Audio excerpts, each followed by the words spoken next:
Well, good morning. It's great to be here with you guys today. This morning, we will be reading from Exodus chapter 3, beginning with verse 1. So let us go ahead and hear the word of the Lord. Now, Moses was tending the flock of Jethro, his father-in-law, the priest of Midian, and he led the flock to the far side of the wilderness and came to Horeb, the mountain of God. There, the angel of the Lord appeared to him in flames of fire from within a bush. Moses saw that through the bush was a fire, and it did not burn up. So Moses thought, I will go over and see this strange sight, and why the bush did not burn up. When the Lord saw that he had gone over to look, God called to him from within the bush and said, Moses, Moses. And Moses said, Here I am. He said, Do not come any closer, God said. Take off your sandals, for the place that you are standing is holy ground. Then he said, I am the God of your father, the God of Abraham, the God of Isaac, and the God of Jacob. At this, Moses hid his face because he was afraid to look at God. The Lord said, I have indeed seen the misery of my people in Egypt, and I have heard them crying out because of their slave drivers, and I am concerned about their suffering. So I have come down to rescue them from the hand of the Egyptians and to bring them up out of the land into the good and spacious land, a land flowing with milk and honey, the home of the Canaanites, the Hittites, the Amorites, the Perizzites, the Hivites, and the Jebusites. And now the cry of the Israelites has reached me, and I have seen the way the Egyptians are oppressing them. So now go, I am sending you to Pharaoh to bring my people, the Israelites, out of Egypt. But Moses said to God, Who am I that I should go to Pharaoh and bring the Israelites out of Egypt? And God said, I will be with you, and this will be the sign to you that it is I who have sent you. When you have brought the people out of Egypt, you will worship God on this mountain. Moses said to God, Suppose I go to the Israelites and say to them, The God of your fathers has sent me, and they ask me, What is his name? Then what should I tell them? God said to Moses, I am who I am. This is what you are to say to the Israelites. I am has sent me to you. Amen. The word of the Lord. So I am not the normal pastor that is usually here. Michael is gone this week, and so you guys get the youth pastor this week. My name is Zach Nelson, for those of you who do not know me yet. Me and my wife just moved here, and it's great, and it's an honor to be here with you guys today. Something about me that you might not, or that you probably don't know yet, is I'm a big fan of TV. A lot of times I spend time watching TV at night. It's kind of how I unwind, what I enjoy doing. And that started with my dad. Me and my dad, one of the things we'd do at night is we would watch TV shows. And one of my favorites, and one of the first ones that I remember watching my dad, was this TV show called Lost. Anyone watch Lost back? Yeah. It was kind of this sci-fi show about these people being on an island. But the premise was that these people crashed on an island, and then every episode there was a character study. So every episode we would meet one of our main characters, and then we would have a flashback to a different point in their life. And it would reveal something surprising about one of the people. So like we'd find out that this character was actually paralyzed before, or this character was actually in prison before, and we were shocked at what we had seen. And so today, as we're talking about Moses, I'm reminded of that because we often think of Moses as this great man. We think of Moses and we think of the parting of the Red Sea. We think of him leading the people out of Egypt. But here, we find Moses in a different state.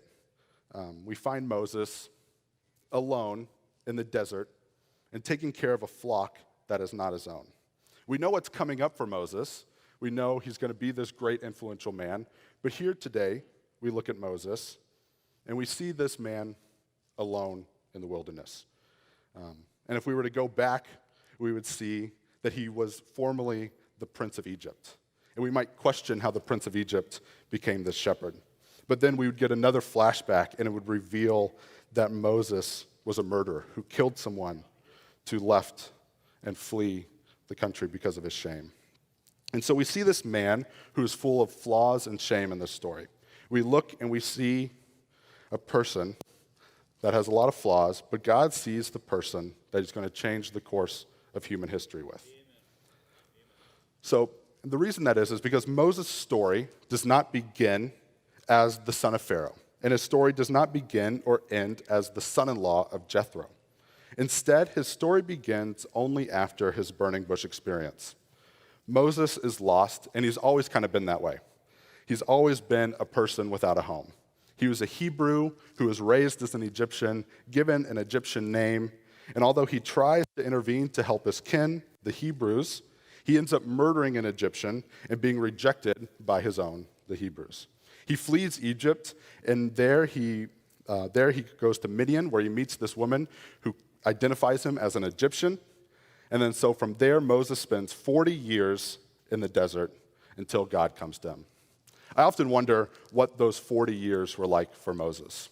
Alone, forced out from the country that he grew up with, in the desert his whole life. And I often think we're forced into these moments of reflection and solitude. And often that can be a time when God speaks to us.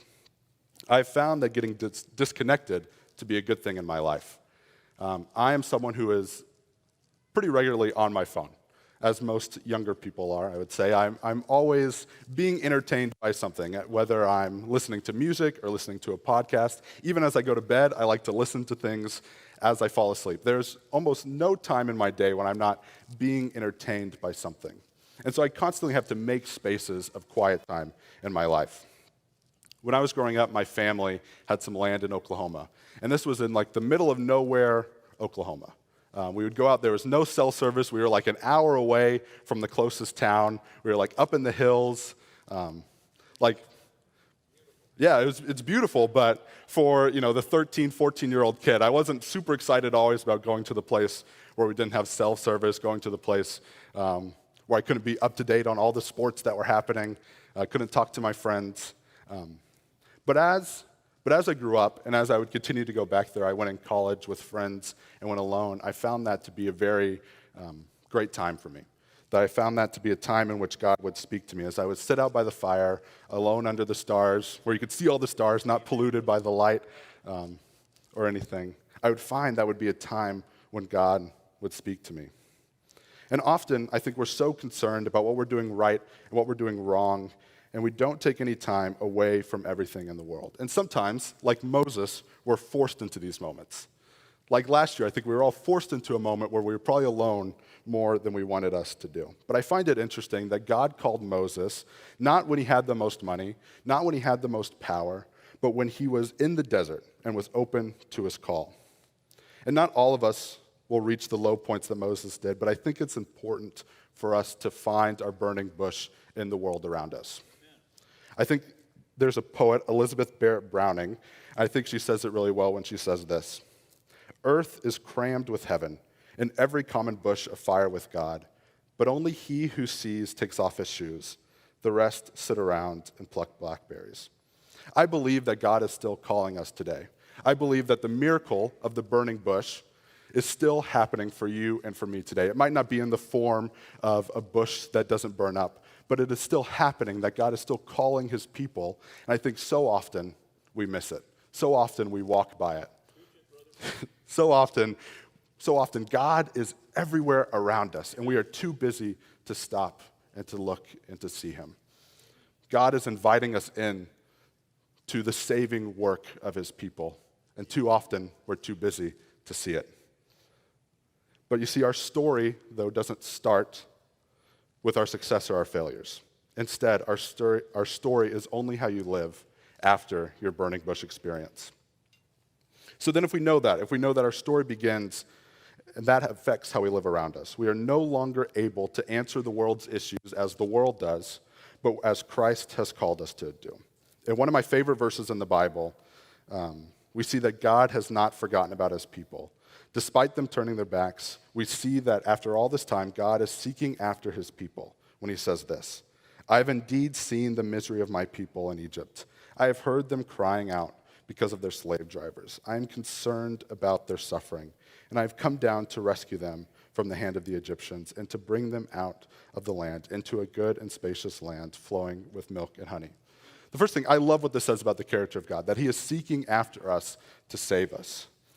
But the thing about it is Moses already knew what was wrong in the world. He had tried to take matters to his own hand, and he failed. Moses was passionately angered when he saw the Hebrew people being mistreated as slaves. But his response was that of the Egyptian empire, and not that of God. Moses acted in anger and killed the man he saw beating the Hebrew man. And I think often Christians can point out what's wrong with the world around us. We can see the places where God is lacking, but often, like Moses, I believe that our response is wrong. But unlike Moses, what we see in the character of God in this story is that God is not just about bringing his people out of slavery, but bringing them into a new land. The act of salvation is not simply being removed from the oppressive situation, it's also the gift of land and a new place for life and blessing. God's redemptive acts leads to new creation, to that what is good and broad, filled with milk and honey and other wonderful things, and capable of supporting all people mentioned. Deliverance for God is finally not only from something, but is to something, enabling the people to move from redemption to creation. Often our response is to these things is to get upset and to point out the issues that are around us. And I think that's very human of us. One of the ways I see this in the world around me, or I saw this in the world around me, is through group projects. I don't know if any of you have participated in group projects before, but they're my least favorite thing to do in college. I always hated it. Not that I was the best student and I was worried someone was going to affect my grade. I just liked, only having to depend on myself. And if I didn't want to do the project, that's fine. But if someone else didn't want to do it and it affected me, then, it was a problem. So one time, I had a sociology assignment. And our assignment was to go around to different high-income and low-income areas and basically take notes and then write a paper on the differences. And so a pretty easy assignment. And so we had 3 people in our group, and 2 of us were able to go out and to drive, and the other one wasn't able to join us. And he said, I'm not able to join you, but I'll write the paper. And we said, okay, great, that works. So we go out and we drive for like 4 hours that day, and we take all our notes, and then we send them to him, and he's like, perfect, I'll get the paper done. At 2 a.m., we go back and we check to see the progress that our friend had made, and all he had done, 2 a.m. before the assignment was due the next day, was bullet pointed all the things that we had already taken notes on. And so we had tried to contact him, he wasn't responding, already asleep. So we're freaking out, and we end up start working on it that night. Our friend saw what was wrong, saw what he needed to do, but just decided, I'm not going to do it. I'm just going to rearrange what you've already done. I'm not going to go about fixing it. And many of us, I think, could point to the issues. But how are we in this situation to fix and to redeem it? There's a lot of things that we can point to. But if we're not part of the fixing them, then we're not a part of the work that God is doing. And I think we see this. If I could talk about politics, I know I'm new, but so hold on a little bit. But I think we see this in politics all the time, where we have different sides pointing at each other, and they say, oh, they're so wrong for this, or this side's so wrong for this. And often, what we don't see is a lot of politicians coming up with solutions, right? We see just a lot of fighting about what's wrong on this side and what's wrong on that side. And I believe that this has seeped in to the church. That the church, we fight and we're divided, and we're trying to solve issues on our own way and not through the calling that God has put on the church. Amen. God's goal is not to reform or to make life more bearable in Egypt. It's removal from the situation. In the same way, the church is not called to reform the world around us, but to be removed from it and to enter into the kingdom of God, and to call those who are suffering into it as well. Moses saw what was wrong with the world. Moses knew that the people were enslaved, and he tried to do it himself, but it wasn't enough, and it wasn't through the way that God had called him. But who are we to pick up this lofty calling that God has placed in our life? Who are we to say that we can change the world around us? I find it interesting that Moses' readiness in verse 4, when God shows up, he says, here I am, and then quickly it turns into, who am I? When he hears God's plan for his life. And I think how human of a response this is. We want to encounter God. We want God to show up and have these burning bush moments. And then sometimes when we get that call in our lives, our answer changes. Moses surely thought about his failure 40 years ago to help his people and how they rejected him. Moses says he doesn't have the qualifications and that God has the wrong guy. And God continues to assure him. Now, this isn't the first of Moses' doubts. Moses will continue to bring up the problems that he has, saying he's not a good speaker, saying that, surely, God, you must find someone else, until finally, in chapter 4, verse 13, he says, pardon your servant, Lord, please find someone else. I think this was a common thing for me growing up. My family grew up on like a little bit of land, not enough to where we were busy all the time, but enough to where my dad would always have projects for us to do. It seemed like every Saturday, or it seemed like every time I wanted to hang out with my friends, my dad would have some sort of project for us to do. And oftentimes, I would come up to my dad and I would say, please, Dad, find someone else. Get one of my brothers to do one of these chores. Jeffrey or Josh will be so much better at helping you out. Like, I have plans. I don't want to do this. But on a more personal note, not only was this my response to when my dad asked me to help out around the farm, but this was also my response when I first got my call to ministry. I thought, surely not me. That surely there must be someone better than I am. And this wasn't a singular event, but it's something that kept coming up in my call. When I finally accepted my call, I told God, okay, I'll accept your call to ministry, but not into youth ministry. And yeah. And now I'm in my fifth year of youth ministry. So you see how that worked out. But I got so used to telling God what I was good at. I got so used to telling God what I was comfortable with. And I was happy to do what God called me to do as long as it fit inside of the box that I believed that I was good at. I said, I don't really see myself like some of the other youth pastors I see. So, obviously, that's not for me. That's not where I want to be. And God continued to call me to this place where he wanted me.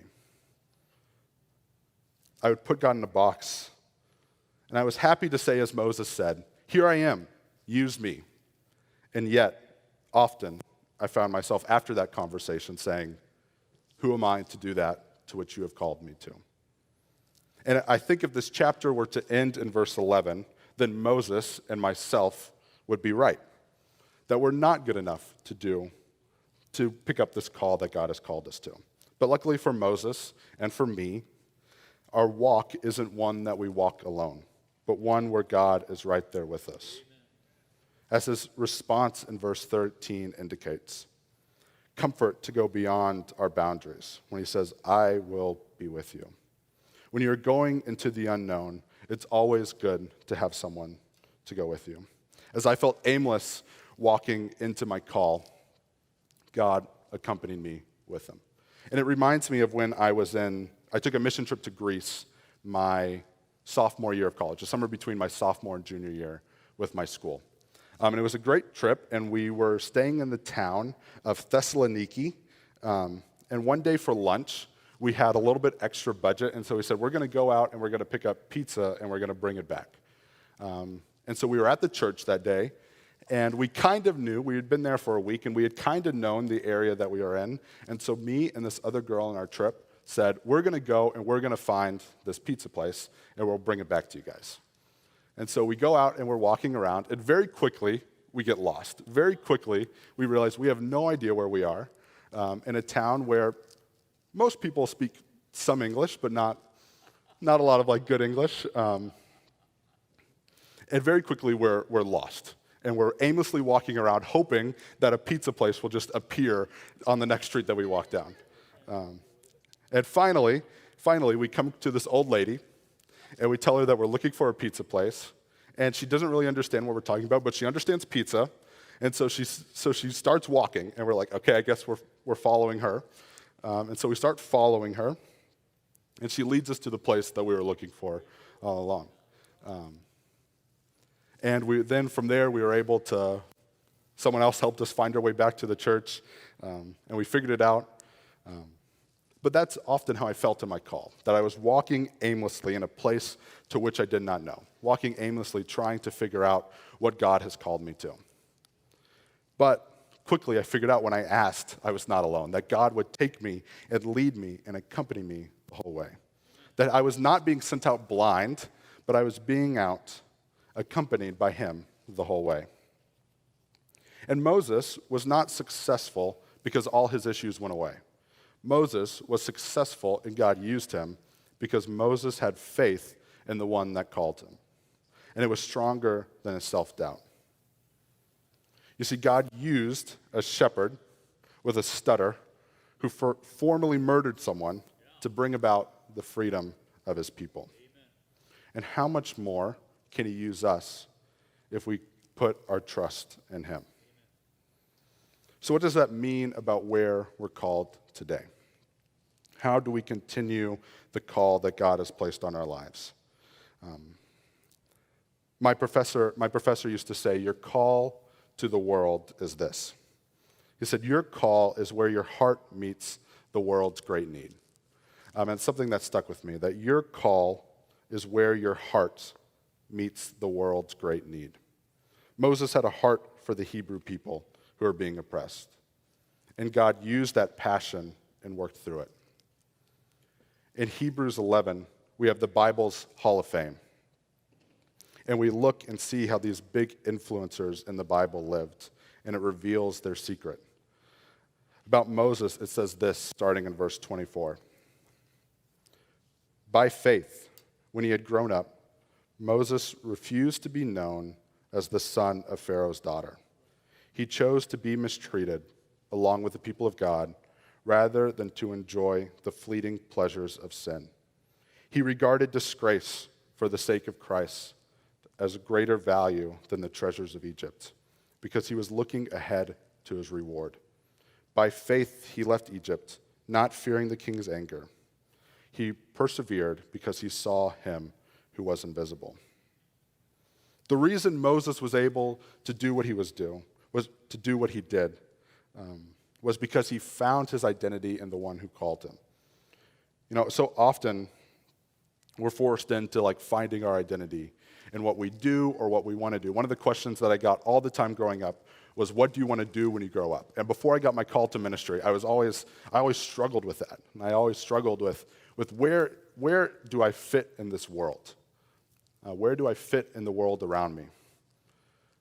And I never knew how to answer people. I would give a different answer every time someone asked me. Because I was trying to find my identity in structures that the world had put up and not finding my identity in God. You see, we aren't our past. We aren't how we've been raised. We're not our success or our failures. And often, we let the world decide who we are. And so many people are fighting to find their identity in structures that the world has created. But faith in God's promise is the highest wisdom available to man.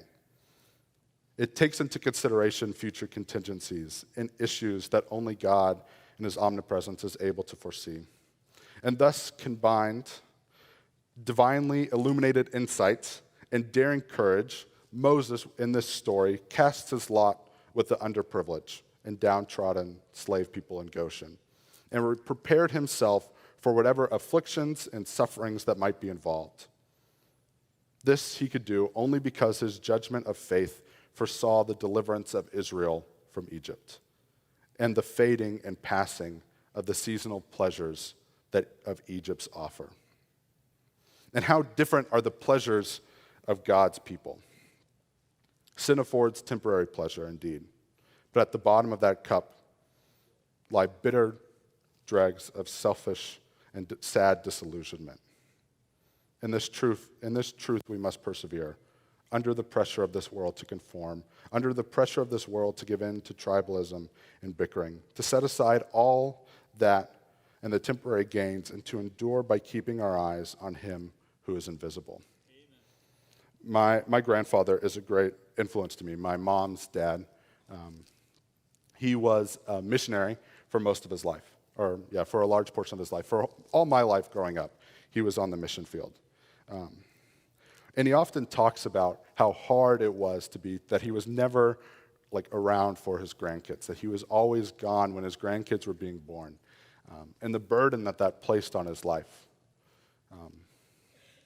My grandma, who was his wife, passed away shortly after they returned from the mission field. And there was a lot of, I think at first, me being upset at that, me being upset that they were gone the whole time and that we didn't get the opportunities to get to know them as well as we could. And there was frustration because we wished that my grandpa would have come home sooner, and then maybe my grandma could have had more help. But then, in the last days of my grandma's life, as she was in the hospital, she talked about how she was the one who was always saying that we need to persevere and that God has called us to this place. And despite of her health issues, and despite of her issues, she persevered in saying, this is where we need to be. And that was hard for us as a family to hear that, but it was also encouraging that their faith in God and the call that he had for their life persevered. And the worldly things of this life, even the good things of this life, of family and health, were secondary to the call that God had placed on their life. Amen. And that's a scary thing to look down and to see. It's a scary thing to see my grandma's faith in that moment and to say, is this really the life that I want to live as well? But we're called to be a part of the saving work of God. Amen. And not merely to reform the world around us, but to change it completely.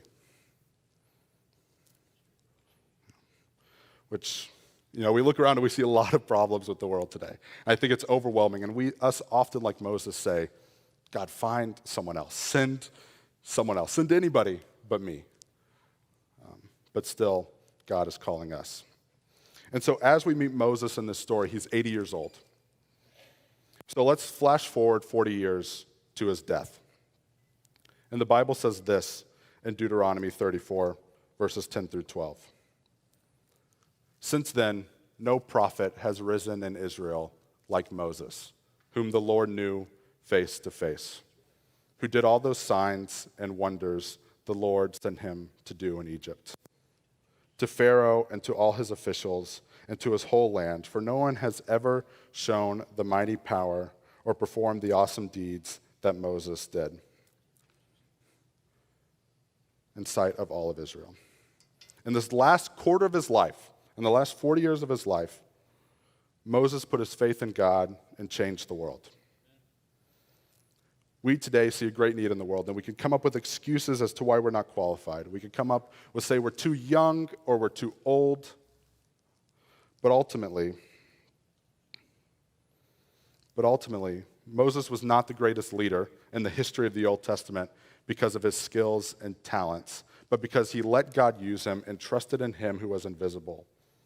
As we leave this place, the question I leave you with is, do we trust God that he can use us? Do we trust that God can use us, broken people, to change the world? Amen.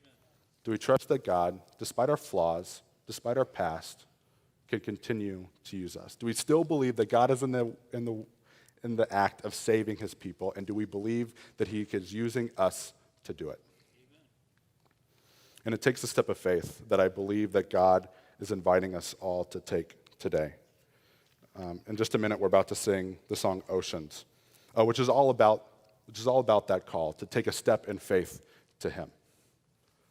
And as we sing that, I hope, my prayer, and I hope that your prayer, is taking a step into what God is doing in the world around us, that God is inviting us into the saving work of his people. And it takes a step of faith, and it's scary, and we can come up with the reasons why we don't do it. But as we sing this song, I pray that your prayer is that we have the faith to do it.